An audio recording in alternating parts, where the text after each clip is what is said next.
Namaskar, this is Firstpost and you're watching Vantage with me, Palki Sharma.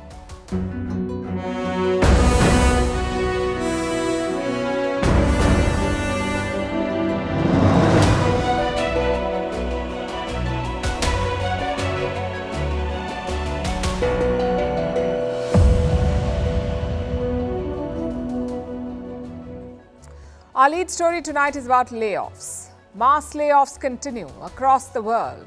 The wave is led by tech companies and banks, and increasingly it's being done on Zoom calls. But why are companies doing it?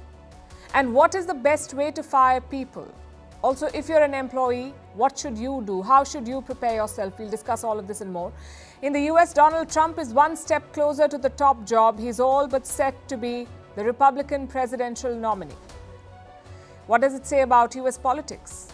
In Pakistan, Bilawal Bhutto Zardari is making tall promises ahead of the election, but can he win it? In China, Jack Ma is making a comeback. We'll bring you the full story of the Alibaba founder. In South Korea, a Dior bag has triggered a political scandal. In Germany and France, protests threaten to derail the economy. In Canada, karma is biting back. A court has pulled up Justin Trudeau for misuse of powers to curb protests. In the world of science, a discovery that can change the way we see the world. Plants caught on camera talking to each other. At the Oscars, the snub to Barbie is problematic for many reasons.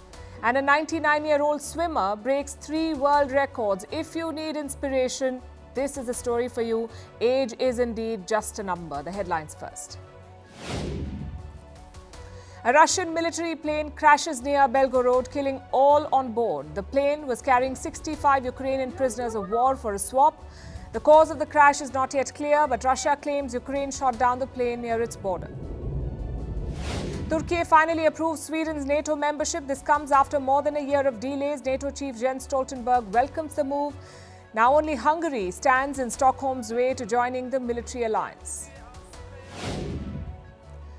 Iran bars its former president Hassan Rouhani from re-election to a key body. The group, the Assembly of Experts, appoints Iran's supreme leader. Rouhani has been its member for 24 years. He is a vocal critic of his successor Ibrahim Raisi and the Islamic Revolutionary Guard Corps.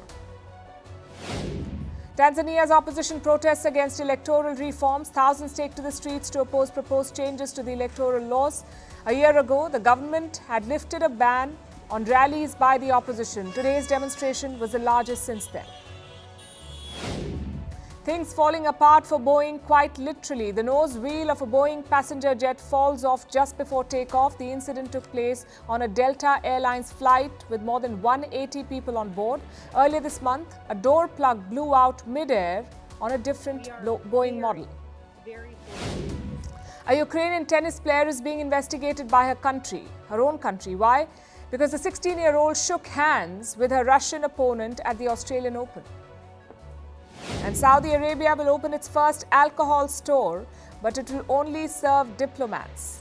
The store in the capital Riyadh is expected to open in the coming weeks. The move is a break from decades of strict alcohol prohibition in the kingdom.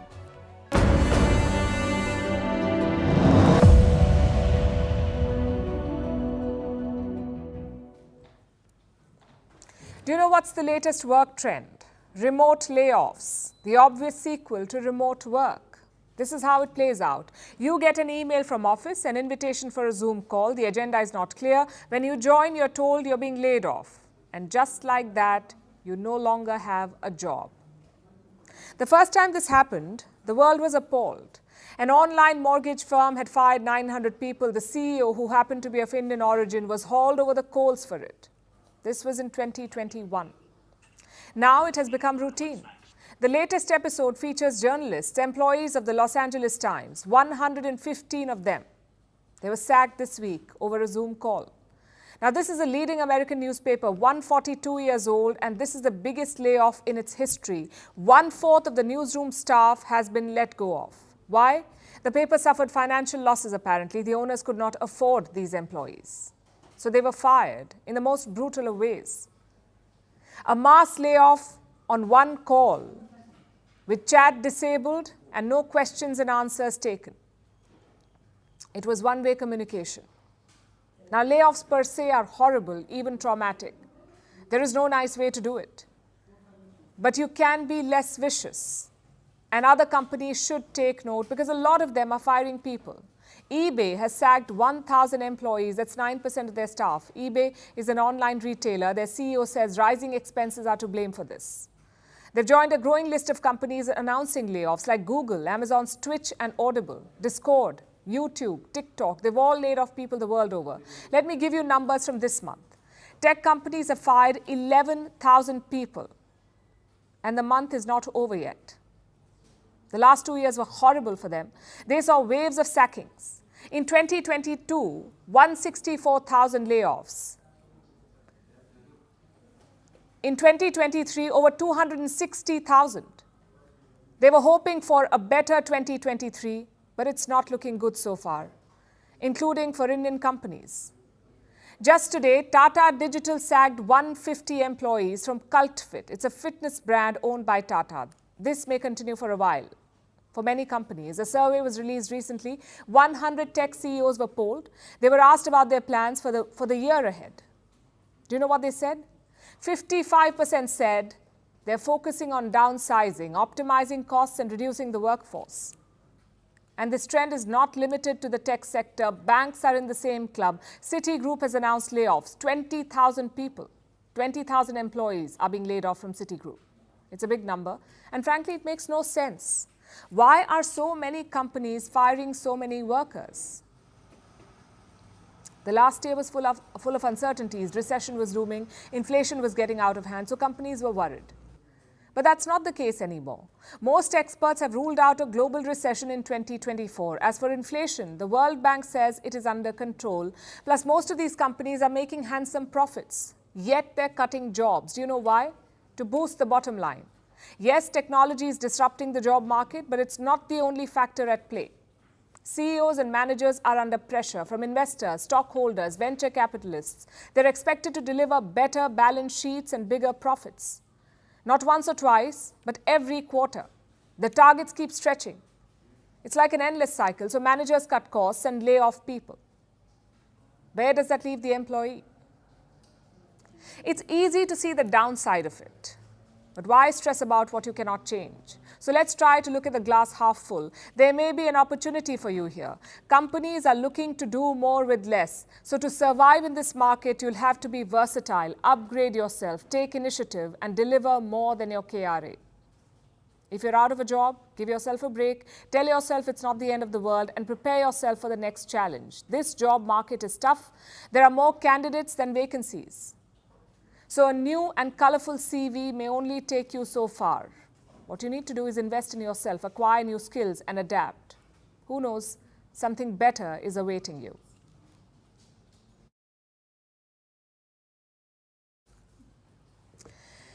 It's Trump mania in the United States. The former president is on a roll. First, he won the Iowa caucus, and now he swept the New Hampshire primary. Trump had just one rival there, former UN Ambassador Nikki Haley. She spent a lot of money and time in the state, but Trump was just unbeatable. Let's look at the numbers first. Trump polled around 54.5% of the votes. Nikki Haley got 43.2%.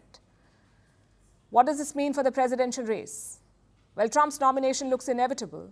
Only a miracle can save Nikki Haley, and the former president knows this.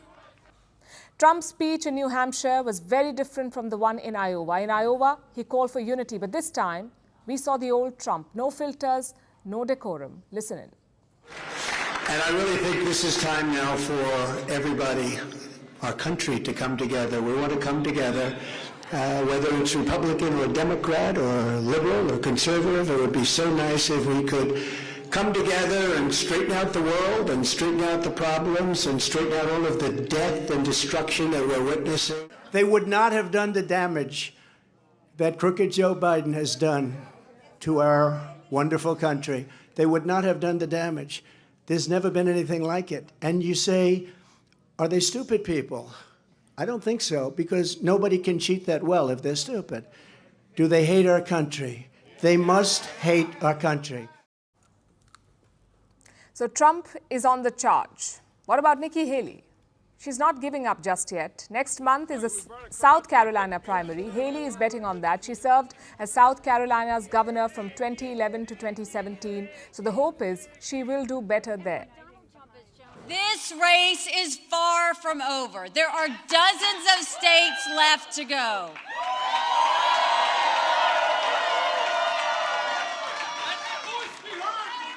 And the next one is my sweet state of South Carolina.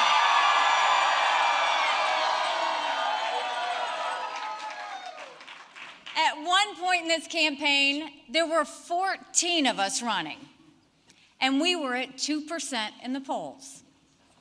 Well, I'm a fighter. And I'm scrappy. And now we're the last one standing next to Donald Trump.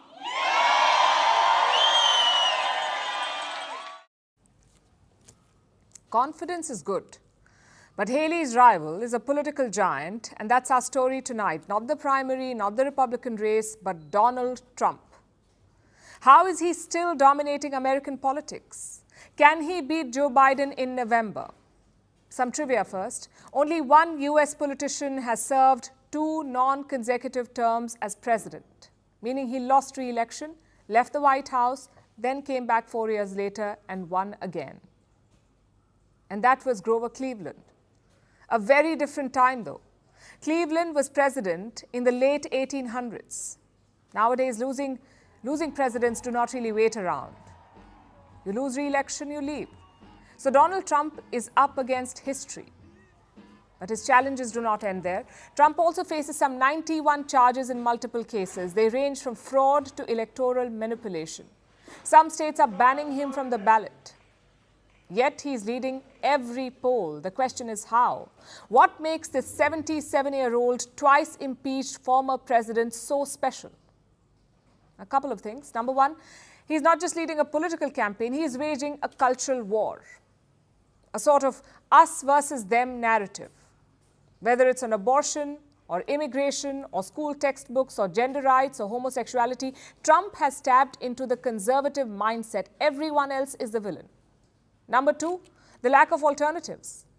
In 2023, Ron DeSantis was billed as the next big thing. He was called Trump Light. Later, we saw Vivek Ramaswamy making some waves. He too was called Trump Light. So Republicans don't really have many options. Everyone else is just different shades of Trump. Same for Democrats. President Joe Biden is 81 years old. He stumbles, he gets names wrong, and he often gets lost on stage. So compared to him, Trump may look attractive. Reason number three, his unconventional approach. Like I said, Trump faces 91 charges. Normally, candidates would be ashamed of that. They would divert attention from it. Not Trump, though. He wears the charges as a badge of honor, sort of like a battle scar. He's also skipping presidential debates. We've seen 5 Republican debates so far. Trump has skipped all of them. Who knows, maybe he won't debate Biden either. Finally, reason number 4, the state of America as a country. Biden has presided over a tumultuous term. Russia invaded Ukraine, Hamas attacked Israel, and food inflation reached double digits. Obviously, Biden must take the blame for some of it. And Trump keeps hammering on that point. His message is quite simple. Elect me and end the wars. I was the only president in nearly 4 decades who did not get America into any new conflicts. Instead, I brought our troops and our wonderful children back home. We're at the brink of World War III, just in case anybody doesn't know it. As president, I will bring back peace through strength. Before I even arrive at the Oval Office, I will have the disastrous war between Russia and Ukraine settled. It will be settled quickly. Now, just to be clear, Trump doesn't have a magic wand. He has not explained how he will end the wars. But in the current climate, voters don't really care. A former president is telling them no more wars. And Republican or Democrat, that's attractive. But can he maintain this momentum? Can he beat Joe Biden in a rematch? Let's look at the opinion polls. Biden has 41% support among US voters, and Donald Trump, he has 48%. That's a 7-point lead for the former president. So on paper, he is in front. But a couple of problems still remain. For starters, polls are not always reliable. In 2011, Barack Obama was trailing behind his rival. The next year, he won handsomely. Also, voters leaving Biden are not flocking to Trump. Most of them are minority voters, like Hispanics and Muslim Americans. They feel Biden is not doing enough to control Israel. So what will they think about Donald Trump, who is Benjamin Netanyahu's best friend? Nothing good. Plus, elections are in November and voters have a short memory. Maybe by then the war will be wrapped up. Joe Biden is also betting on women voters. He's billed himself as a pro-abortion president. The reason women are being forced to travel across state lines for health care is Donald Trump. The reason their family members are trying to get help, them to threatened with prosecution, is because of Donald Trump. And the reason their fundamental right has been stripped away is Donald Trump. So it's too early to say. The Biden campaign says they have beaten Trump once and they can do it again. Trump is hoping to be second time lucky. It promises to be a cracking contest.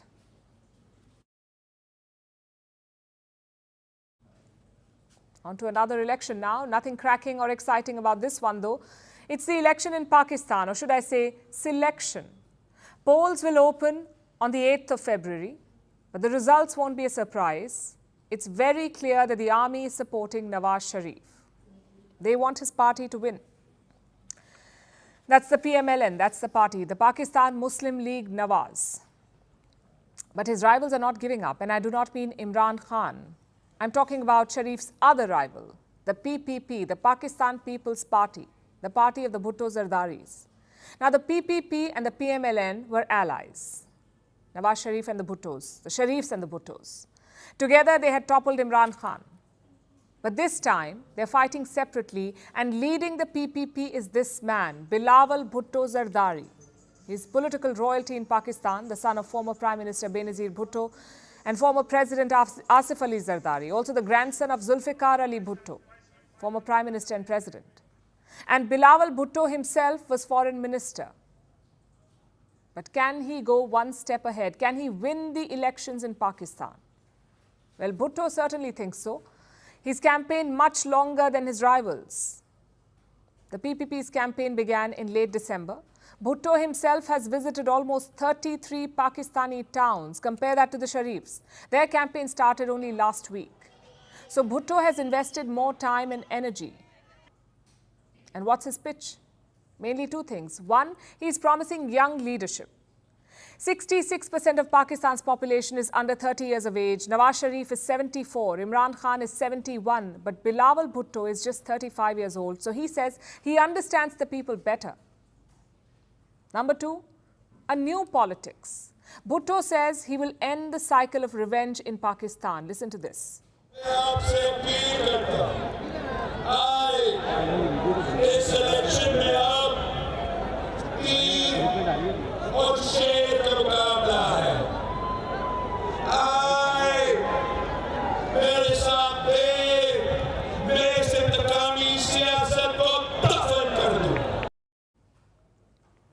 Some context now. Pakistani politics is a dangerous game. If the army supports you, you're king. If not, you're persecuted. That's how it works out. Just look at Nawaz Sharif and Imran Khan. When Imran Khan was in power, Sharif lived in exile. Now that Sharif is back, Imran Khan is in jail. Bhutto says he will end this cycle. The question is how? The PPP's election returns have been modest.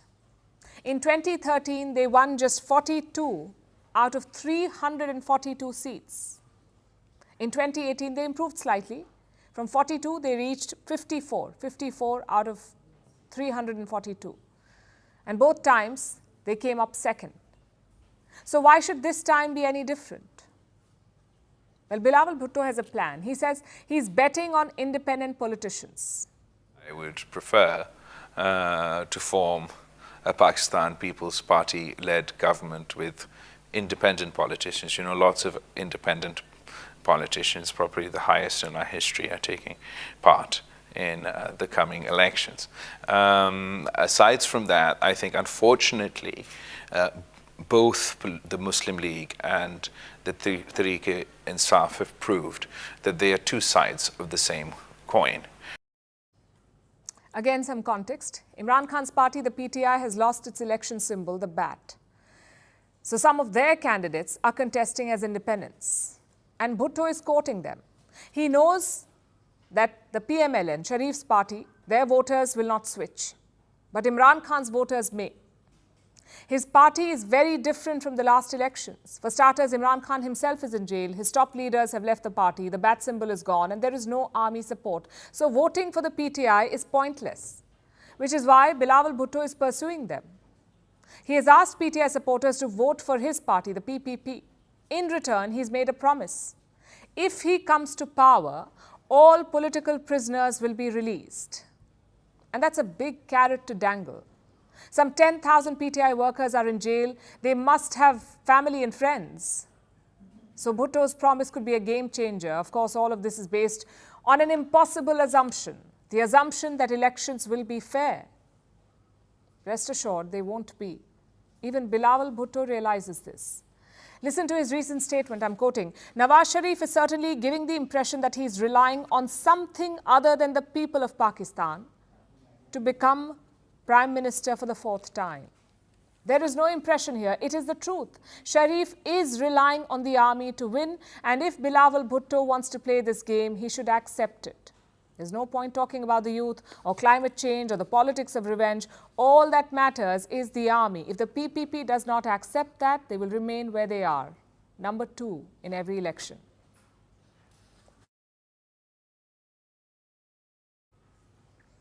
In China, the headlines are going from bad to worse. The economy is in decline, investors are dumping shares, the Hong Kong market is suffering, and a panicked Beijing is working on a rescue package. Amid all this turmoil, a familiar face is at work. Jack Ma of the Alibaba fame, who was later persecuted by Beijing. Now, Jack Ma and his allies are back in action. They're buying Alibaba shares. In recent months, Jack Ma has bought shares worth $50 million. His co-founder, Joe Tsai, is also buying. Tsai is the current chairman of Alibaba. Reports say he's picked up shares worth $151 million.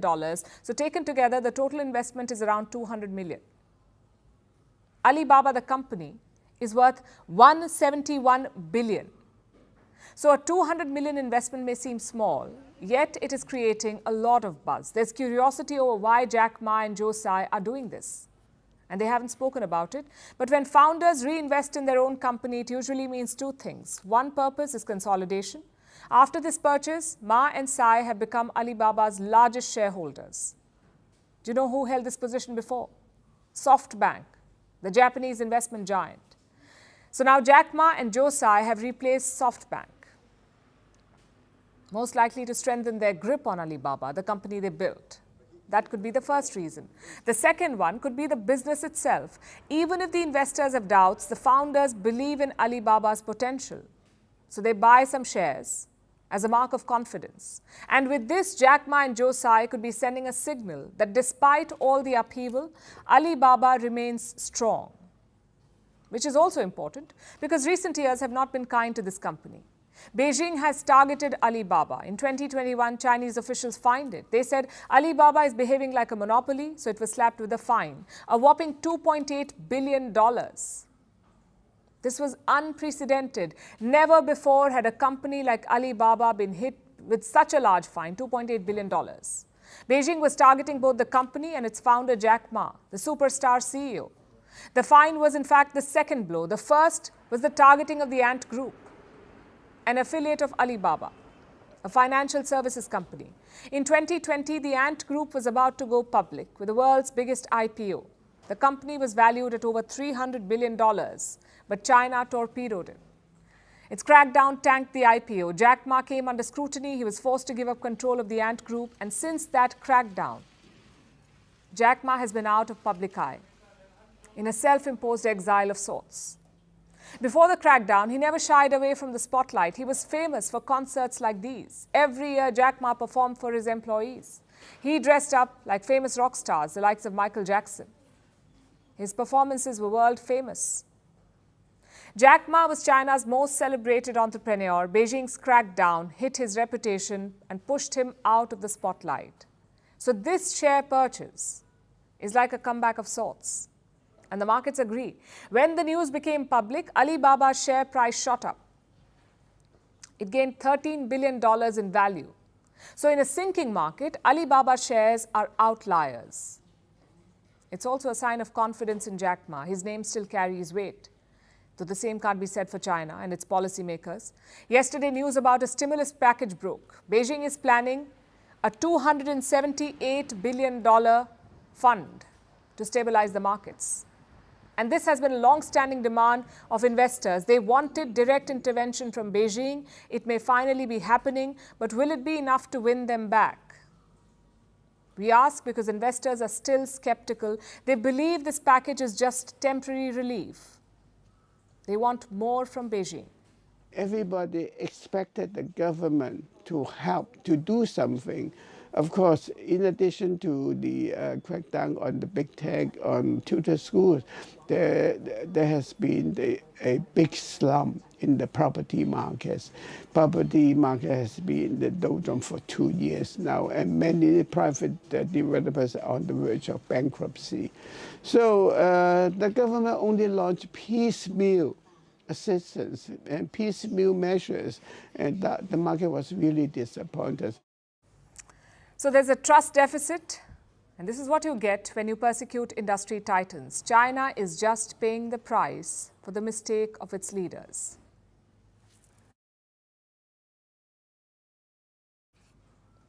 Can plants talk to each other? We saw it in The Lord of the Rings. We saw the screaming mandrakes in Harry Potter, but talking trees were more fiction and less reality. Until now, that is. Scientists have made a new discovery, and this may change the way we look at the world, the way we interact with it. They've caught plants talking to each other, and the exchange has been captured on camera. So how do plants talk? They don't use words, of course, that's human language anyway. Plants use smells. They warn each other of danger. Fun fact, if you love the smell of freshly mowed grass, do know that it is a distress signal. It's their way of saying SOS. Our next report tells you how plants communicate with each other. It was the early 1900s. Jagdish Chandra Bose undertook a difficult task.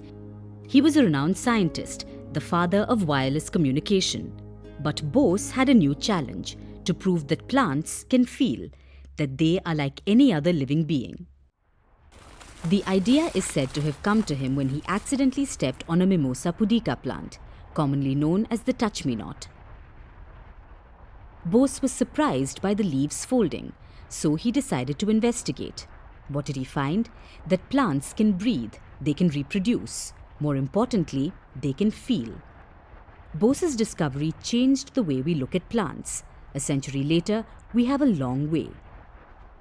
We know plants can feel. We know they can even talk. And now scientists in Japan have documented it. They caught plants talking to each other on camera. How did they do that? Of course, they're not using words, but a fine mist that surrounds them. Plants usually have a mist of airborne compounds around them. They are like smells. Plants use them to communicate, like using it to warn of danger nearby. The communication was captured between two sets of plants. One had caterpillars feeding on it, the other was untouched. The injured plant sent signals to the undamaged neighbors. The signals were detected by a biosensor. It carried calcium ions, something even humans use for signaling. These compounds infiltrate the healthy plant's tissues. That plant then activates its defenses. So basically, plants sense danger, they send signals, they warn each other, and they activate their defense mechanism. Doesn't sound much different from humans, and it's not. Humans have words to express themselves. Plants have smells, and they have a wide variety of them. It's like their language. Some are used to attract pollinators like bees. There are other signals for predators, like flies or herbivores. Some even have smells to lure them, like the Venus flytrap. Plants communicate with humans too. Do you love the smell of freshly mowed grass? It's actually a distress signal. When grass is cut, it emits chemicals. So the smell you love is their cry for help. Plus, they also communicate through roots. Sometimes trees send signals to fungi underground. It's almost like saying, "Come here." The fungi then grows around the root and wraps itself around it. It can even help the plant by gathering nutrients. It shows just how connected the world is around us. Plants may not have ears or eyes, but they do communicate. It helps them ward off danger and grow further. We've only seen talking trees in the world of fiction, but here on Earth too, all trees do is talk to each other.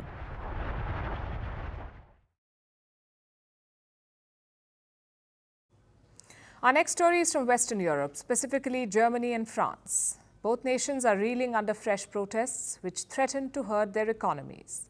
We'll start with Germany. Train drivers in the country have gone on strike against the German rail operator Deutsche Bahn. This is the second industrial action this month. The first was a 3-day walkout between the 10th and 12th of January. And this time, the strike is for 6 days, till next Monday. It's the longest continuous strike in Deutsche Bahn's history. The strike participation is very, very high, and that was already reflected in the vote last December. It's noticeable, 80% of trains are cancelled. The German train union GDL is behind the strike. What do they want? Fewer working hours, but the same pay.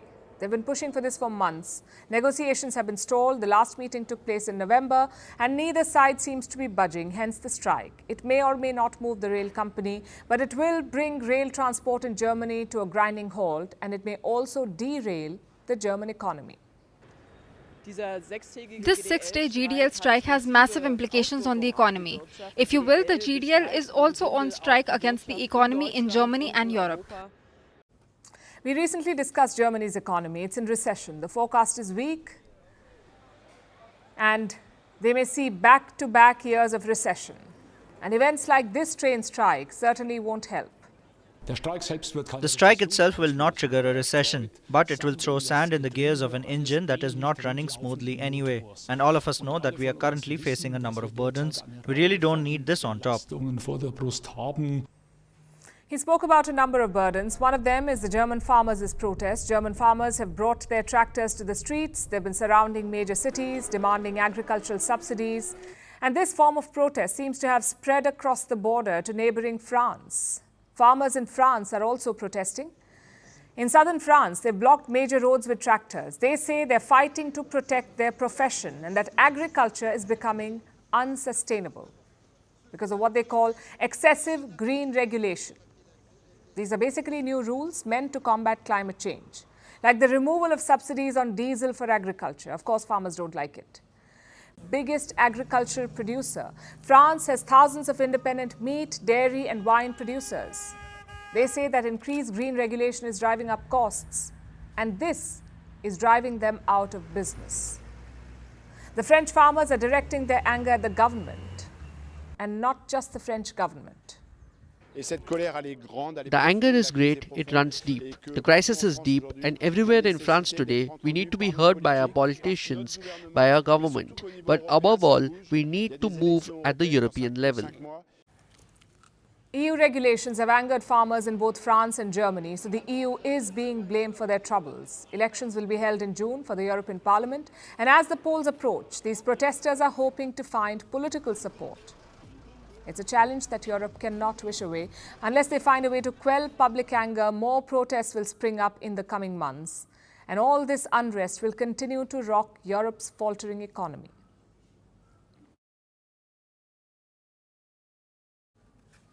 In South Korea, there's a political scandal over a bag. It's called the Dior Scandal, and it's threatening to tear the ruling party apart. It features South Korea's First Lady, the wife of President Yoon Suk-yeol. Her name is Kim Kyon-hee.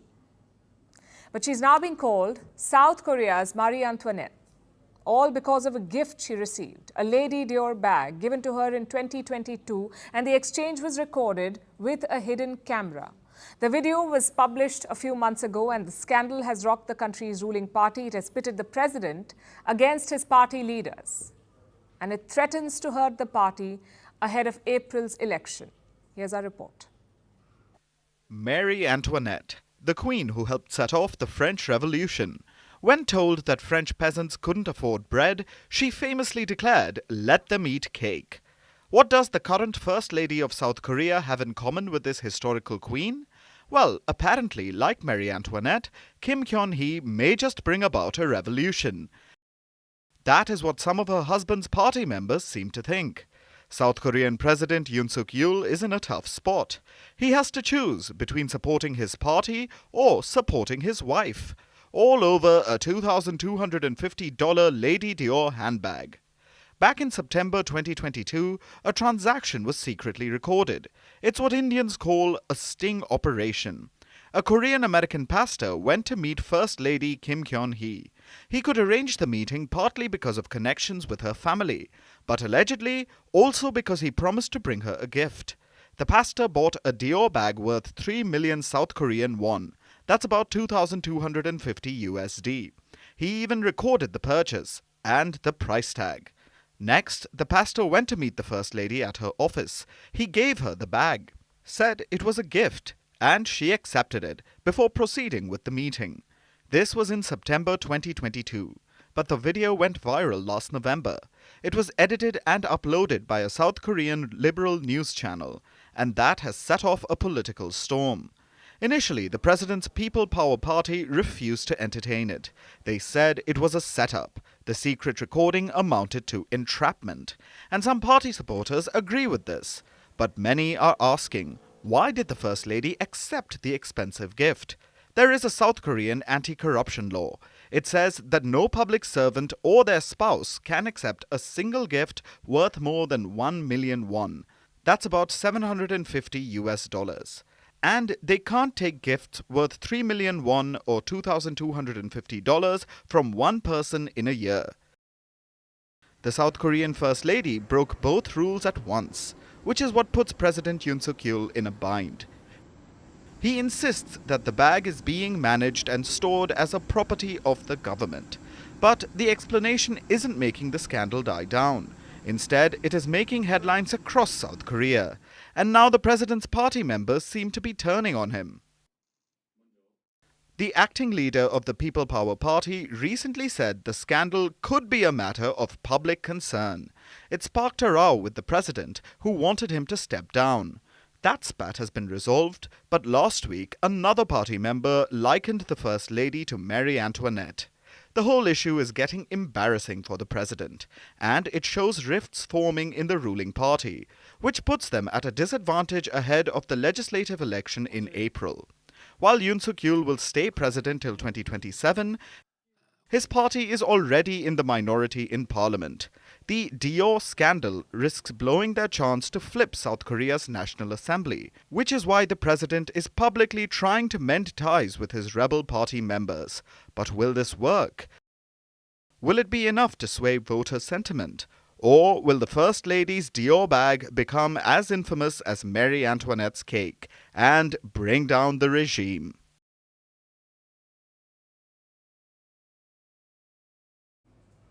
Is karma real? Justin Trudeau would probably say yes. He seems obsessed with two things in life. One is his hairstyle, the other is lecturing others. But for a change, Trudeau is at the receiving end. A Canadian court has pulled up his government. He has been accused of overreach. Why? Over his crackdown on protests. I'll tell you the whole story. In early 2022, Canadian truckers gathered in Ottawa. Trudeau had unveiled new COVID guidelines, but the truckers did not like them, so they protested. Trudeau responded with an iron fist. He invoked special emergency powers, that too for the first time in Canada's history. What followed was a crackdown. Hundreds of police officers were called in. They began driving the protesters away. Take a look at the operation.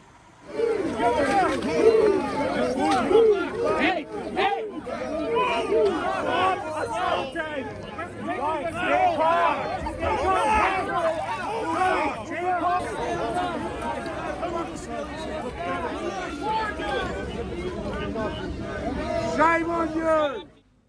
More than 200 people were arrested. Even bank accounts were frozen. That's right, Trudeau wanted to cut off funding for the truckers, so he froze bank accounts. But now the court has pulled him up. Trudeau's decision has been declared unreasonable and not justified. The court says it violated rights and freedoms. Let me put that in simpler words. Justin Trudeau misused his powers. His crackdown was unnecessary and excessive. The opposition is pouncing on the verdict. They say Prime Minister Trudeau is illegally suppressing citizens. And has the Prime Minister reacted? Not yet. He sent his deputy to face the fire. Instead of apologizing, the government is doubling down. They say the crackdown was the right call. We were convinced at the time, I was convinced at the time, it was the right thing to do. It was the necessary thing to do. I remain, and we remain, convinced of that. So no remorse. The plan is to appeal this verdict in a higher court. But talk about irony. Trudeau has made a career out of lecturing, out of telling other countries what to do. Well, his own court is now telling him something. It says his policies were wrong. But Trudeau refuses to listen. Let me take you back to 2020. India's capital was gripped by a farmers' protest. Of course, Trudeau waded in. He said he was concerned by the situation. But India did not use emergency powers. In fact, the controversial laws were later withdrawn. So in the end, the people got what they wanted in India. Compare that to Canada. A, Trudeau did not lift the vaccine rules, and B, he removed the protesters by force. Yet somehow, Justin Trudeau is the knight in shining armor, standing up for freedom of expression. What explains this? A sense of Western superiority. Protests in the West are billed as dangerous. Even the truckers protest in Canada. Their deputy prime minister said their national economic security was under threat.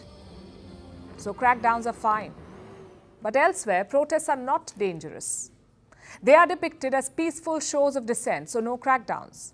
They must be allowed to fester and disrupt ordinary life. This attitude needs to change. We need to use the same yardstick everywhere.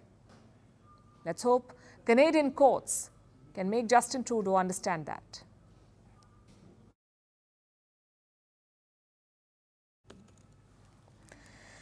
Now let me ask you a question. Think of a swimmer shattering world records. What kind of an athlete comes to mind? Someone in excellent shape, I presume, also someone young. But would you picture a 99-year-old? If you didn't, it's about time to change that. Let me tell you about Betty Brussel. She was born in the Netherlands in 1924. She learned to swim in the canals near Amsterdam. In 1959, she moved to Canada with her husband and started a family. In her mid-60s, she became interested in competitive swimming. Yes, mid-60s. When most people put their best years behind them, Brussel took up something so challenging and persisted with quiet determination. Today, Brussel is 99 years old and she has become an unlikely celebrity. She's on a record-breaking spree. She has broken the world record in 400-meter freestyle, 50-meter backstroke and 50-meter breaststroke, all on the same day. For context, swimming uses birth years for age category, so Brussel is competing in the 100 to 104-year-old age class. Also, by the time she swims to the finish, an Olympic athlete can cover the same distance thrice. But in her age category, she's quite the rock star, and she has a pile of medals. In most races, she's assured a record. In some other races, no one her age has ever competed. So Brussels sets a world record simply by finishing. Her feat is shockingly inspiring, but Brussel is not all that surprised. She says, and I'm quoting, "I do not really feel old." That's a simple remark and a powerful one. I'll tell you why. Imagine for a moment that you have no birth certificate, that your age is based on what you feel inside, in your head. How old would you say you are? There's a good chance you will tell an age that is either older or younger than you really are. Most people don't think they're shorter or taller than their height, or that their shoe size is different from what it is.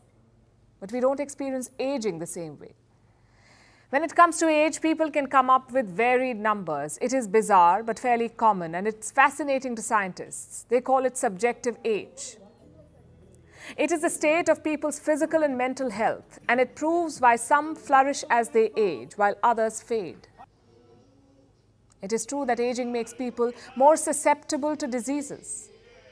But people who feel younger are typically healthier, at lower risk of cognitive decline.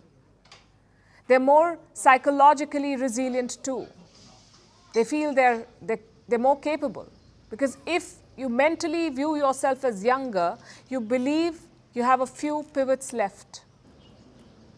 And you still see yourself as useful. So science proves that it is less about your biological age and more about your mindset, which is why there is no perfect age to be successful, yet our society is consumed with the thought of aging. People constantly feel like they're running out of time. They wonder if there's still time to make a mark.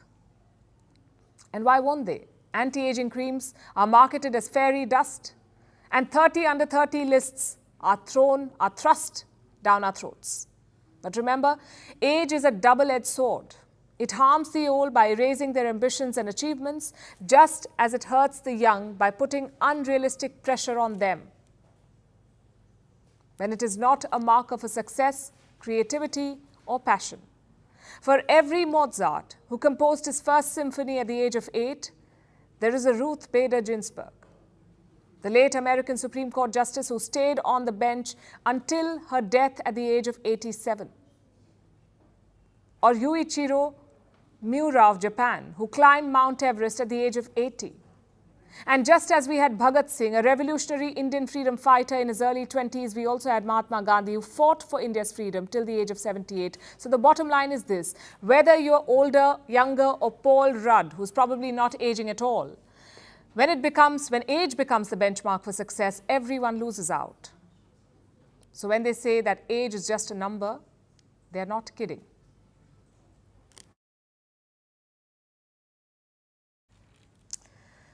And it's that time of the year again. Everyone is talking about the Oscars. The nominations are in, but all that people are talking about is those not nominated. It's been called the Great Oscar Snub. And it's about the movie Barbie. One of the biggest hits of 2023, Barbie earned over $1 billion at the box office, and it had 2 women at its helm. Greta Gerwig as director and Margot Robbie as the lead actor. Yet both of them have not been nominated for their respective categories, but guess who was nominated? Ryan Gosling from Barbie for Best Supporting Actor. So a movie about dismantling patriarchy, yet a man is nominated. Is the Oscar snub just another snub for women? Or has it got to do with its dislike for commercial successes too? Our next report tells you. Doesn't matter what I do, I will always be number 2. Those are lyrics from the song I'm Just Ken, a song Ryan Gosling sang in the movie Barbie. Rings true today, the Oscars nominations are in, and Barbie has been given the big snub. Some facts about the movie first. Barbie released on the 21st of July 2023. It has since become a pop culture phenomenon. The wave of pink took over the world, and also the box office, raking in more than $1 billion. What's more, it was helmed by a female director, Greta Gerwig. The lead actor was Margot Robbie. But Barbie wasn't just a movie about dolls. It was about dismantling patriarchy. It was about women and celebrating them. But that didn't seem enough for the Academy Awards. Barbie got 8 Oscar nominations. There was Best Picture, Best Supporting Actor Female, Best Supporting Actor Male, Best Producer. Yet no nominations for Best Director or Best Actor. And even Ryan Gosling raised this. He said there's no Ken without Barbie and that there's no Barbie movie without Greta Gerwig and Margot Robbie. The nomination news led to an uproar on social media. Celebrities called it a snub. Fans slammed the Academy Awards. Some called it the literal plot of Barbie. But there was the other side too. They argued that it's in line with the choices the Academy Awards make and that other women had been nominated. Historically, the Academy Awards never likes commercial successes. Jaws didn't get an Oscars nomination. Neither did Leonardo DiCaprio for Titanic. So it wasn't a surprise that Barbie was snubbed. Many expected it. Plus, the Oscars rarely nominate comedic performances. So maybe that's why Margot Robbie missed out. But the point here is Barbie isn't just a commercial success. It was much more than that. It was $1 billion movie. But it was also a cultural statement.